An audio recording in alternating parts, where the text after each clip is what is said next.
Okay, this is Shellye Archambeau, and welcome to my YouTube channel and my Instagram Live. I'm doing both at the same time. This is my monthly Ask Me Anything that I do to try to address questions that people might have about career and anything else that's going on professionally. So, let me just give a quick introduction to myself while we wait for people to join. I'm a former technology CEO. I've been in tech my entire career. I'm now in what I call phase two. I serve on boards, advise companies, coach CEOs, and I try to spend time sharing what I've learned with others, which I've done through my book, Unapologetically Ambitious, and which I do through my monthly Ask Me Anything. So thanks to those of you that could join me today and hear me explain how this works. So I have received some questions in advance, which I will answer and review. And if you've joined, feel free to ask me anything live in the chat, where I also will be addressing any of your questions.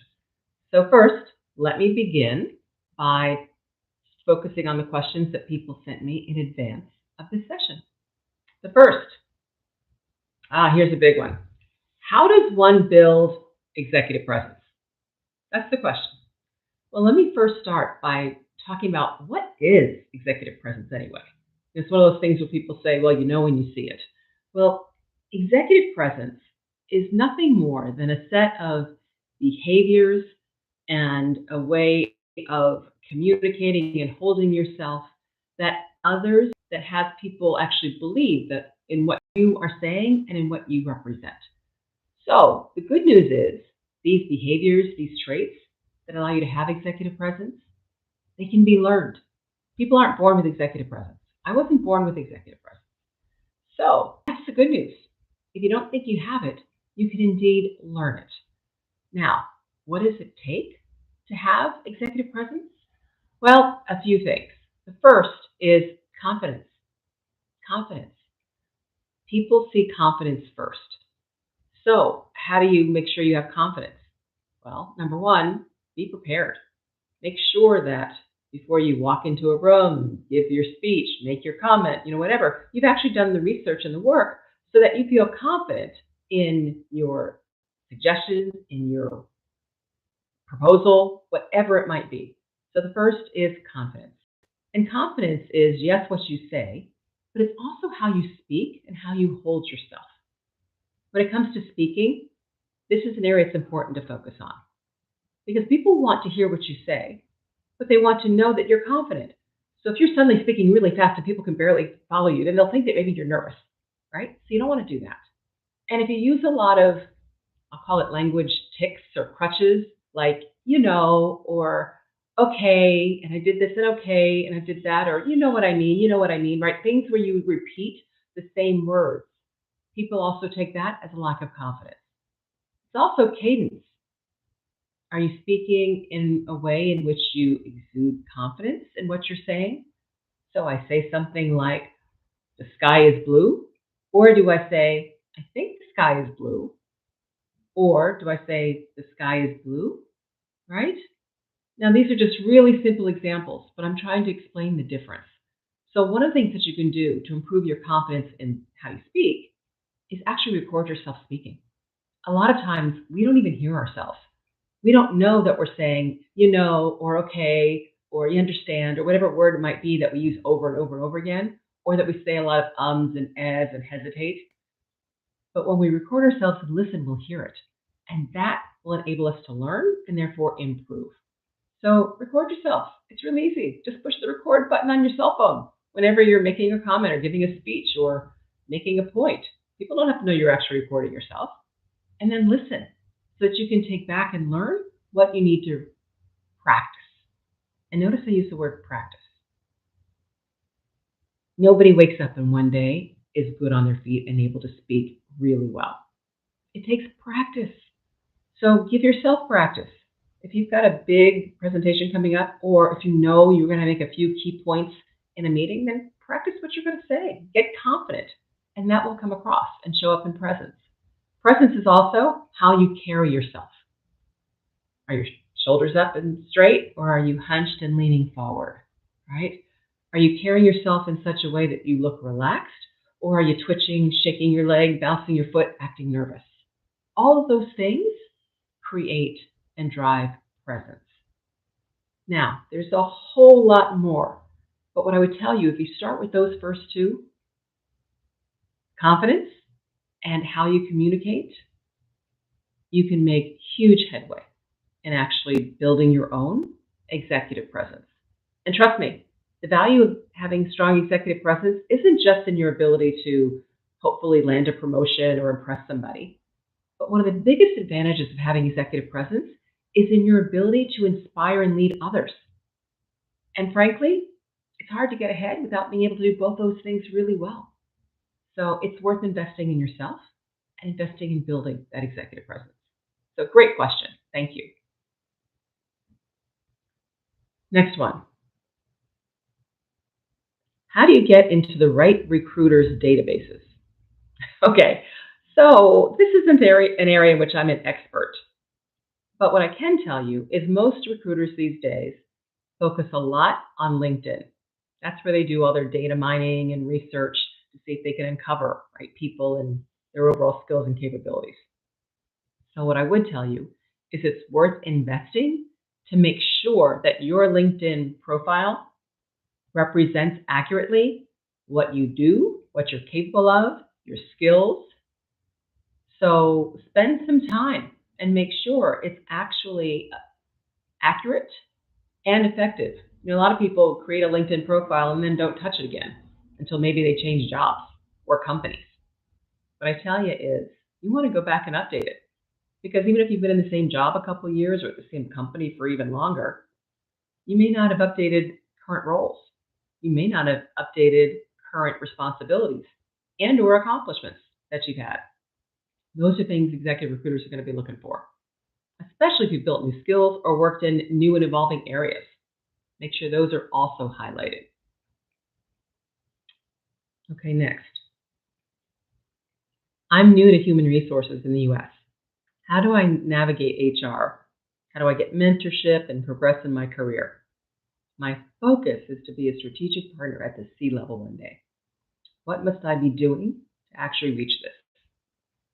Okay, first I would tell you, and this is true whether you're new to the US or just new to an industry. Hold on. Allergies. Give me 1 minute.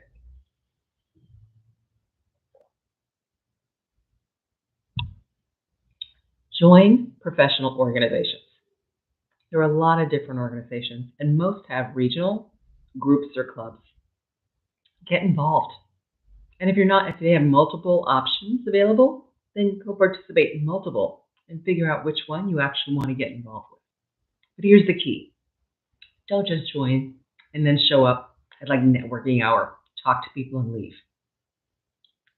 To really build a network and to learn from others, you have to build relationships. And you have to make sure that people know who you are, what you're capable of. So the way to do that is actually get involved. Volunteer for one of the committees. Ultimately, lead one of the committees or initiatives or programs. When you do that, you'll create visibility for yourself. But you'll create visibility in the right way, because people will now see you actively doing something. So they'll know you have leadership skills. They'll know you can command audiences, right? They'll know that you have knowledge and capability. So that's the first step. Get involved in organizations around your industry so you can build a network. In doing that, you will now come in touch with a number of people at a number of different levels, which will give you the opportunity to find some people who could be possible mentors. Now, the key around mentorship, as those of you who have read my book know, don't just go ask people to be your mentor, because most people will find a reason not to. Not because they don't necessarily care about you, but they may not know you well enough to be able to make that commitment. And most people that you want to be mentors are really busy. So instead, adopt them as mentors. And if you read Unapologetically Ambitious, I tell you exactly how to do that. But bottom line, what you do is basically just start treating them like a mentor. Don't ask in advance. And then be a good mentee. Make sure that they know how you're impacting them. They know that you take their advice. and they know how you're progressing. So read the book for a step-by-step activity. So number one, get involved in industry organizations so you can meet people. And notice I said involved. I didn't say join, right? Involved. Join a committee, lead an initiative, right? Get involved. And then number two, based upon that, look for people that you can indeed adopt as mentors. And then number three, when it comes to building out your career plan on how you want to rise to C-suite, do some research. Look to see what roles, what responsibilities, what jobs people who are in the job that you ultimately aspire to have taken, right? What roles do they have? What experiences have they had? So that you can figure out how to get those experiences and those roles for yourself. The questions I always ask myself when I set a goal, professionally or personally, frankly, is I say, all right, what is it I want? And you just said it. You want to ultimately be HR C-suite. Okay, what has to be true for me to do that? That's the second question. Well, typically you don't know, which is why you ask me the question. The way you find out is you go do the research. And then once you've done that research, the third question is, how do I make that true for me? And that becomes your plan.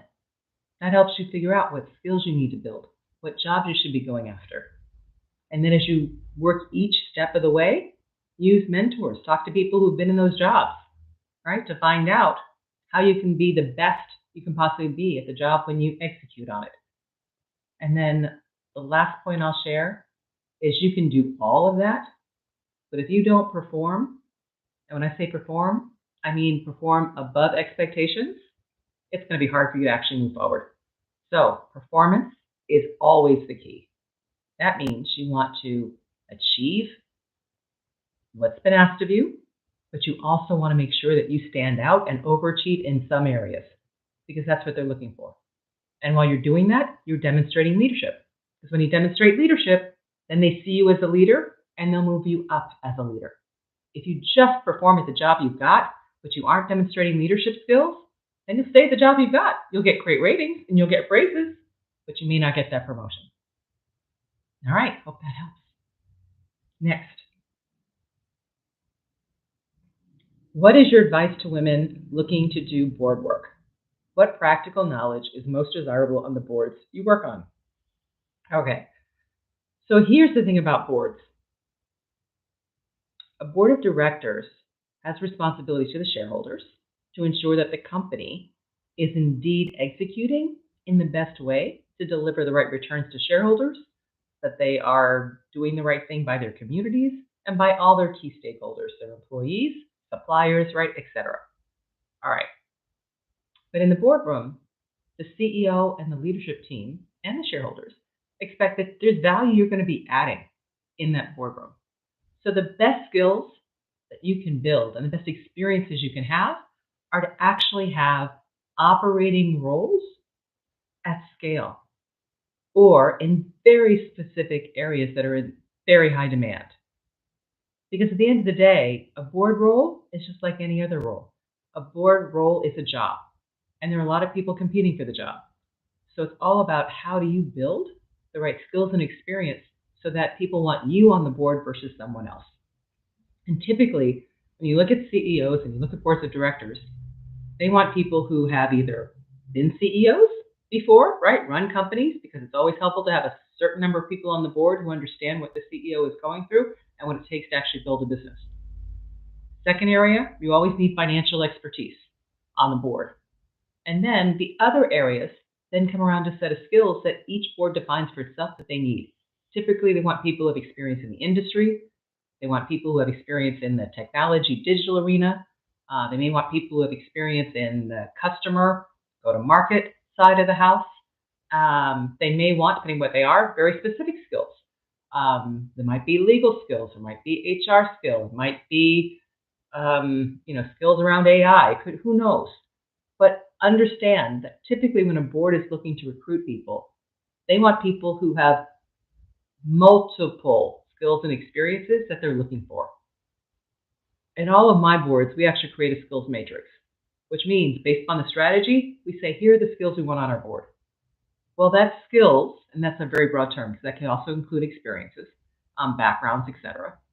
That list of skill sets is typically longer by maybe double of the number of people we actually have on the board, which means in order to get all the skill sets, we need people who have multiples of those. So when you say, what's the best skill sets to build? Number one, operating experience at scale. If you are a CFO or you are a partner at a account officer, et cetera, that would qualify for financial expertise, right? That would be something to aspire to drive it. Driving to be a CEO of a company at scale is another one, right? That's in demand. But then beyond that, it comes down to expertise and experience, and every board is different. But you can always do research because everybody from the search firms to the accounting firms to consulting firms actually put out a lot of research every year on what boards are looking for, what are their hot skills, what's most in demand. So look at what those are, and that'll help you figure out what you need to do and to build. But it comes back to the point that I raised earlier. The key is all about performance and what you're doing.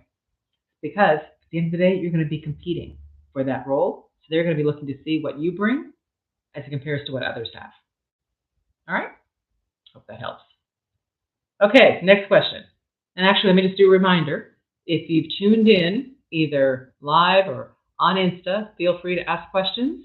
Let me just scroll real quick to see if we have any on Insta that have come through. I don't yet. Okay. All right, but thank you all for joining. I really appreciate it. Okay, next question. Is it possible to be successful in male-dominated environments without being ruthless? I've been told I'm, quote, too nice, and that would have to change if I want to be an executive someday. All right, well, be careful about the too nice. If people tell you you're too nice, the first thing is make sure you understand what they're actually saying to you. So don't just say, oh, okay, because too nice can mean a lot of different things. So if somebody's telling you you're too nice, then first just ask the question, really, can you tell me what you mean by that? Right? Can you give me an example? Can you ask questions that help you understand exactly what they're telling you? Because just being told you're too nice, there's not much you can do with that. And by the way, this is true for a lot of general, quote, feedback that we might get, right? Frankly, especially as women and people of color, studies show people don't like giving us feedback. So therefore, they tend to give us feedback in very generic terms. But when they do that, there's nothing we can actually do with that because it's not specific enough. You're not going to suddenly say, okay, well, if I'm too nice, then I have to be mean, right? The opposite of nice? That's ridiculous. So always drill down to understand what they actually mean. Now, I will tell you, I'm nice. People tell me I'm nice. I was still a CEO of a company for 15 years. I still serve on boards. I still do it. So I don't believe that you have to be not nice in order to be a senior executive. The key is, yes, I'm nice, but I also hold people accountable. I make tough decisions, right? And I will do what needs to be done to make sure that we can actually achieve the goals and objectives that we have for ourselves. So being nice and being able to be a leader and execute, those things are not opposites. So no, you don't have to be ruthless in order to be successful. All right, next.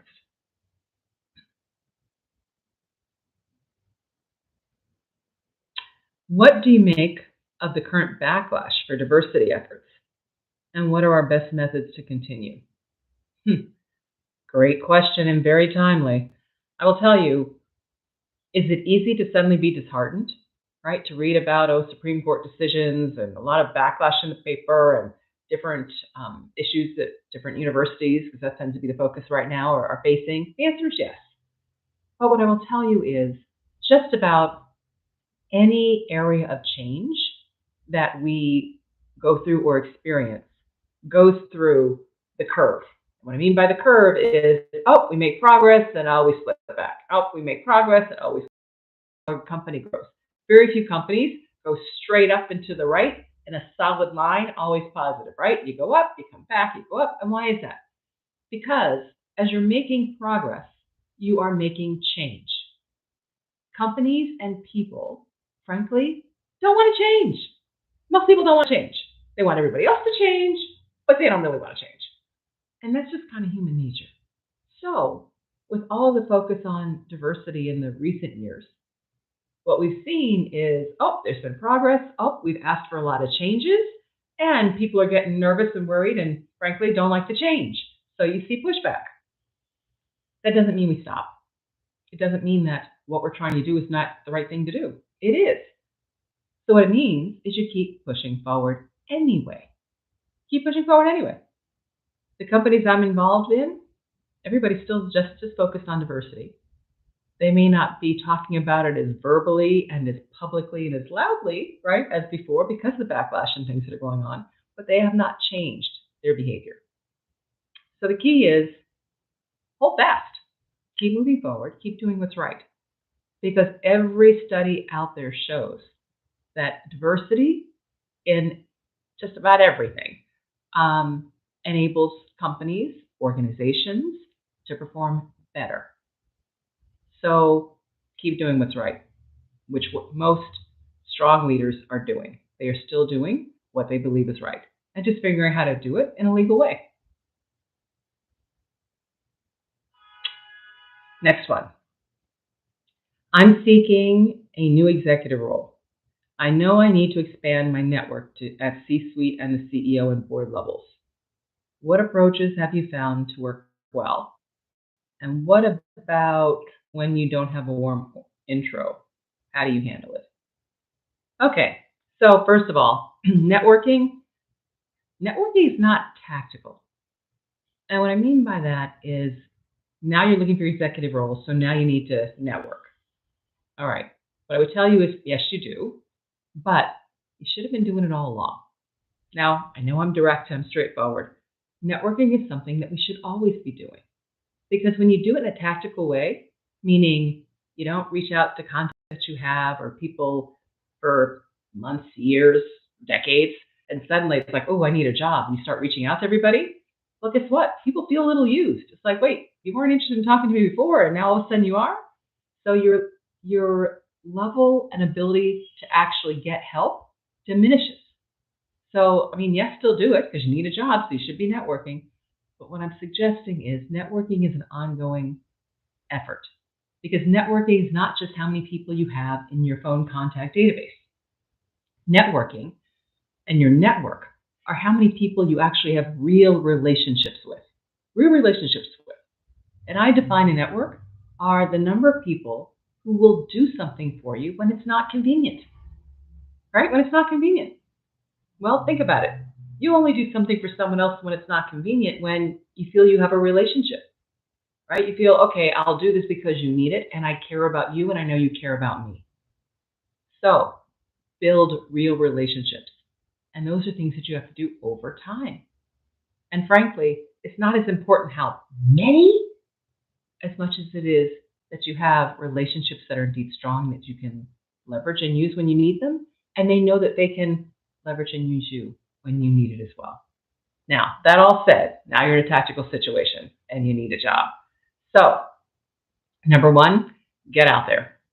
Participate in places where people who would be hiring or people who would know about opportunities are.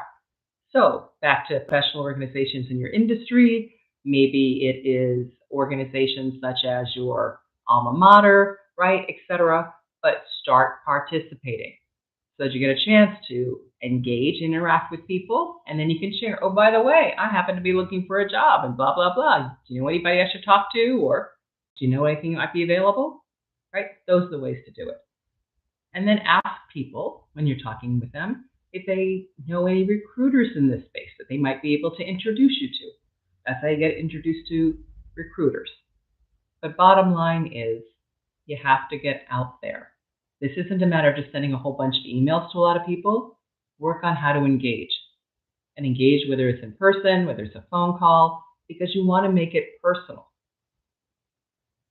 All right? Hopefully that helps.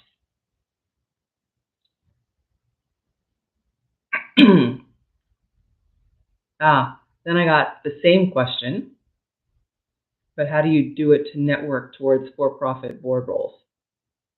Well, frankly, it's the same thing. Networking for profit board roles means you want to network with people that are in and around boards. Now, those are people for sure that sit on boards, but there are a lot of people who work in and around boards that don't actually sit on boards. For instance, every board has a legal firm they work with, and they engage with boards. HR consultants, they engage with boards. Accountants firms, they engage with boards.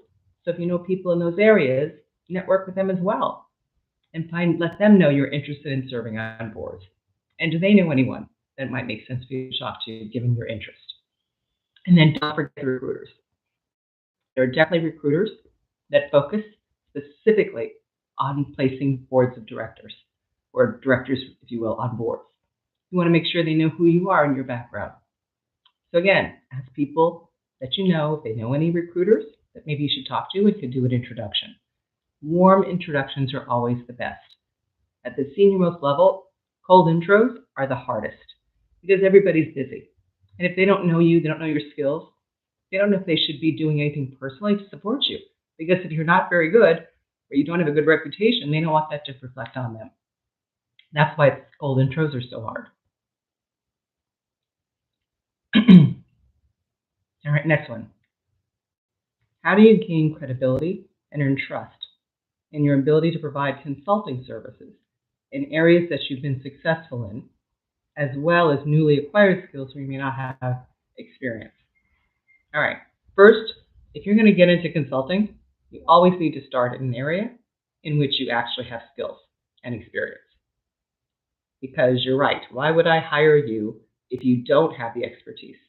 I'd rather, again, you're competing, I'd hire somebody who does have the expertise. So focus first on that area. How do you gain credibility?